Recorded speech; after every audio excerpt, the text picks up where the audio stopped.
ദാനശീലനും ദിഗ്വിജയുമായ അംഗരാജാവായ കർണൻ വിളംബരം ചെയ്യുന്ന ആൾ ഇങ്ങനെ ഉദ്ഘോഷിച്ചപ്പോൾ നീലധ്വജൻ, ഭഗദത്തൻ, ജയദ്രഥൻ തുടങ്ങിയ സേനാപ്രഭുവന്മാർ എഴുന്നേറ്റ് സ്നേഹപൂർവ്വം എന്നെ സ്വാഗതം ചെയ്തു. സേനാധിപതിയെ തിരഞ്ഞെടുക്കുന്നതിനുള്ള പ്രസ്താവന അശ്വത്ഥമാവ് മുന്നോട്ട് വെച്ചു. അങ്ങനെ ചർച്ച ആരംഭിച്ചു. ദുര്യോധനൻ ആവേശത്തോടെ എഴുന്നേറ്റ് സേനാധിപതി പദവിയിലേക്ക് എൻ്റെ പേർ നിർദ്ദേശിച്ചു. അനേകം പേർ കൈ ഉയർത്തി ഉത്സാഹത്തോടെ അതിനെ പിന്താങ്ങി. സാക്ഷാൽ പരിശുദ്ധാരിയായ പരശുരാമനെ പരാജയപ്പെടുത്തിയ പിതാമഹൻ ഭീഷ്മർ പോലും അവിടെ ഉണ്ടായില്ലെന്ന കാര്യം അവർ മറന്നുപോയിരുന്നു. അതിനാൽ ഞാൻ എഴുന്നേറ്റ് നിന്നു. സേനാധിപതി പദവി സ്വീകരിക്കുന്നതിനായിട്ട് ഞാൻ എഴുന്നേറ്റതാണെന്ന് എല്ലാവരും വിചാരിച്ചു.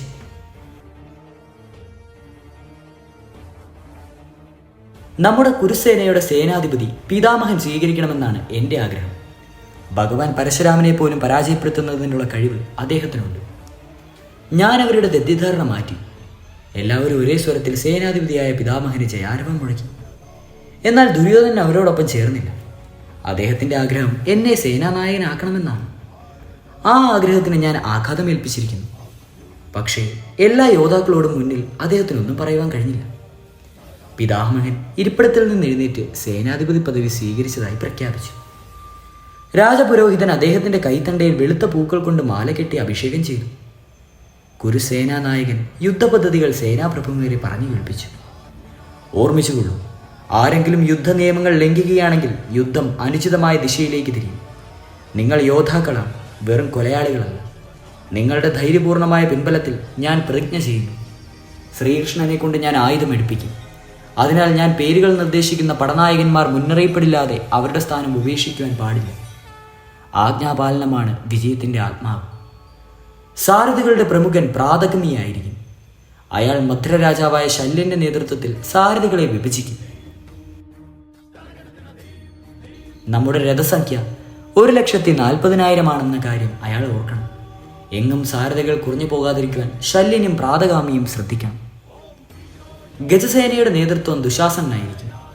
അലംബുഷൻ, അലായുധൻ, അംഗരാജൻ എന്നീ രാക്ഷസ രാജാക്കന്മാർ അവരെ സഹായിക്കും. ഗജസേനയുടെ സംഖ്യ തേരിനോടൊപ്പമായിരിക്കണം. അവർ ഇന്ന് തന്നെ ഗജസേനയിലെ ഓരോ ആനയുടെയും പുറത്ത് അമ്പാരി വരയ്ക്കുന്നതിനുള്ള ഉറക്കങ്ങൾ തുടങ്ങണം. കുതിരപ്പടയുടെ നേതൃത്വം ശകുനിക്കായിരിക്കും. സഞ്ജയൻ, ക്ഷേമധൂർത്തി, ചീരവാസനൻ, അശ്വത്ഥാമാവ് എന്നിവർ അദ്ദേഹത്തെ സഹായിക്കും. കുതിരപ്പടയുടെ എണ്ണം 7,21,000 ഈ കുതിരപ്പട അദ്ദേഹത്തിൻ്റെ ആജ്ഞയല്ലാതെ ഇളകില്ല. കാലാൾപ്പടയുടെ നേതൃത്വം ദുര്യോധനായിരിക്കും. ജയദ്രഥൻ, സമുദ്രസേനൻ, ഇന്ദ്രവർമാവ് എന്നിവർ ഇവരെ സഹായിക്കും. കാലാൾപ്പടകൾ 12,30,000 ഈ കാലാൾപ്പട ഒരിക്കലും ഗജസേനയുടെ മുന്നിൽ വരില്ലെന്ന് ഇവർ ഉറപ്പുവരുത്തണം. നമ്മുടെ സൈന്യത്തിൻ്റെ ആകെ സംഖ്യ 24,05,700 ഈ സൈന്യത്തെ 4 പ്രമുഖ വിഭാഗങ്ങളായി വിഭജിക്കും. ആന, കുതിര, തേര്, കാലാൾ.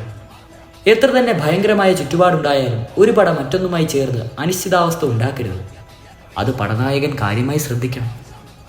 പത്തി, സേനാമുഖം, ഗുൽമം, ഗണം, വാഹിനി, പൃഥ്നാന, ചമു, അനാഗിനി എന്നിവയെ അടച്ചടക്കത്തിലൂടെ ആക്രമിച്ച് ഓരോ അക്ഷൗഹിണിയും വിജയത്തിലേക്ക് മുന്നേറണം. ഈ മഹായുദ്ധത്തിലെ ഏറ്റവും കൂടുതൽ പരാക്രമം തേരിൽ നിക്ഷിപ്തമാണ്.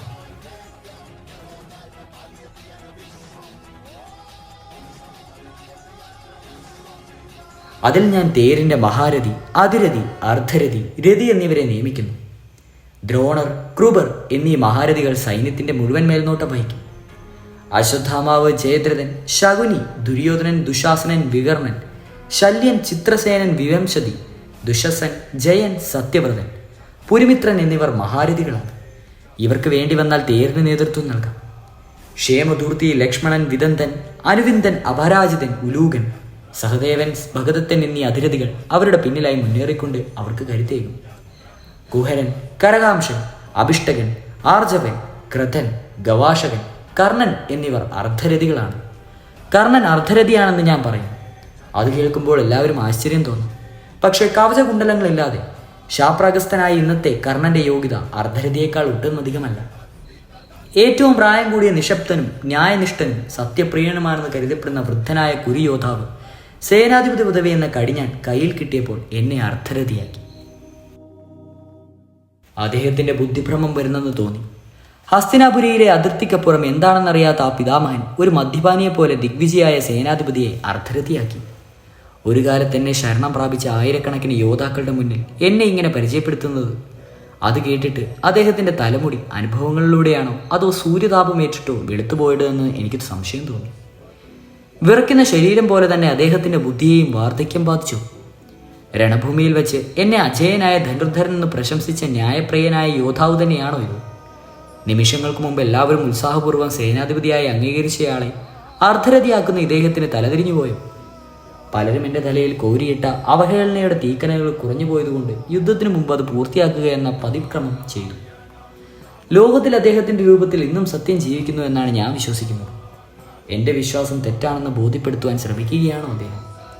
ഭീഷ്മർ, ഗംഗാപുത്രനും പരശുരാമ ശിഷ്യനും ശ്രീകൃഷ്ണ ഭക്തനുമായ ഭീഷ്മർ, സേനാപതി പദവിക്ക് യോഗ്യനായ ദിഗ്വിജയായ ഒരു വീരനെ അർദ്ധരതിയായി നിർദ്ദേശിച്ചിരിക്കുന്നു. ഹോ, ഈ ലോകത്തിൽ അസത്യം എന്നൊരു വാക്കില്ല. കാതുകൾ ചൂടിപ്പിടിച്ചു, കഴുത്തിലെ ഞരമ്പുകൾ എഴുന്നു, കണ്ണുകളിലെ സൂര്യചന്ദ്രന്മാർ മങ്ങി. ഈ കപടവൃദ്ധൻ തന്നെ ദാനം അയാളുടെ ഭണ്ഡത്തിൽ തന്നെ ഇടണം. ഗംഗാതീരത്ത് നിന്ന് തപസ് ചെയ്യുന്ന സൂര്യഭക്തനാണിദ്ദേഹം. എന്നിട്ടും സാക്ഷാൽ സൂര്യപുത്രനെ മനസ്സിലാക്കുന്നില്ല. അദ്ദേഹത്തിന് ഇന്ന് അത് മനസ്സിലാക്കി കൊടുക്കണം. കർത്തവ്യത്തിനായി ഭക്തിയും സ്നേഹവും ഉപേക്ഷിക്കേണ്ടി വന്നാലും ഞാനതിന് തയ്യാറാണ്. മരക്കൊമ്പിൽ തൂങ്ങിക്കിടക്കുന്ന കടവാതിലും അധികാരത്തിൽ പറ്റിപ്പിടിച്ചു നിൽക്കുന്ന അഹങ്കാരിയായി ഈ വൃദ്ധനും തമ്മിൽ വ്യത്യാസമില്ല. രണ്ടും അന്ധരാണ്. ലോകത്തിൽ എന്ത് സംഭവിക്കുന്നു എന്ന അജ്ഞാനം കൊണ്ടോ അഹങ്കാരം കൊണ്ടോ ഇവർ കാണുന്നില്ല. ഇവരുടെ കണ്ണ് തുറപ്പിക്കേണ്ട സമയമായിരിക്കുന്നു. ഞാൻ ആവേശത്തോടെ എഴുന്നേറ്റു.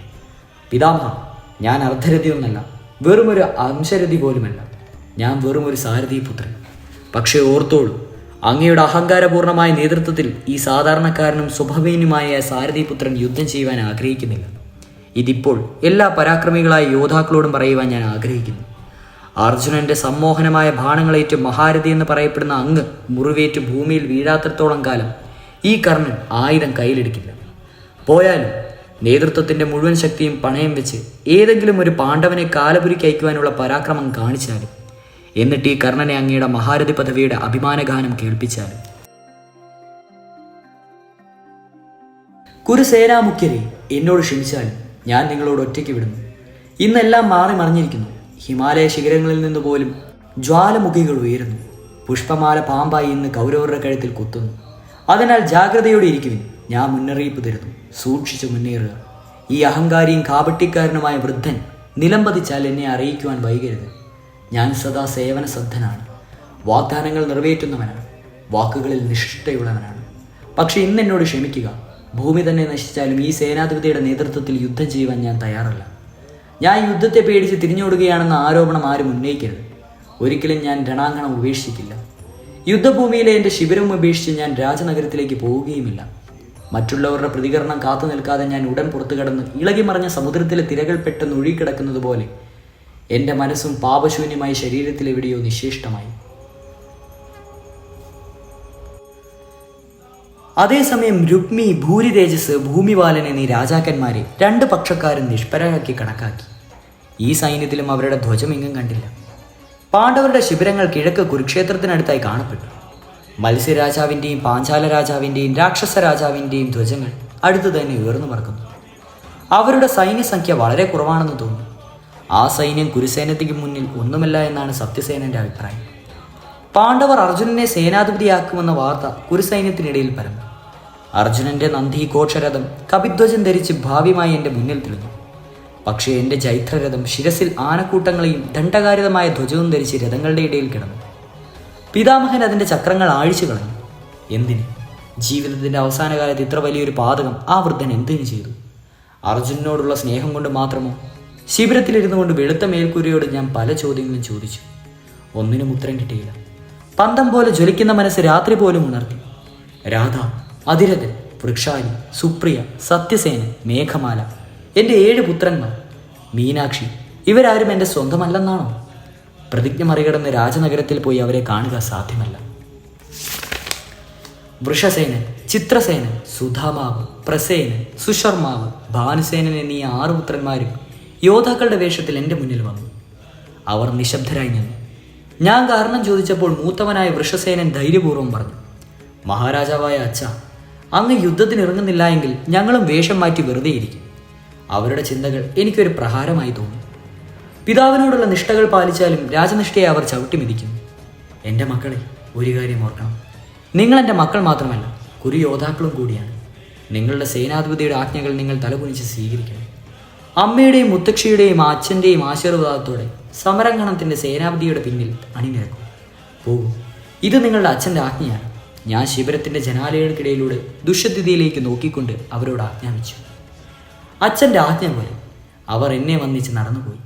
അവരോടൊപ്പം വൃഷകേതുവിനെ കണ്ടില്ല. വൃഷു എന്നെ കാണാൻ എന്തേ വന്നില്ല? ഞാൻ സ്വയം ചോദിച്ചു. അവൻ അങ്ങയുടെ പിണങ്ങിയിരിക്കുകയാണ്. അങ്ങ് രാജനഗരത്തിലേക്ക് പോകാത്തതുകൊണ്ട്.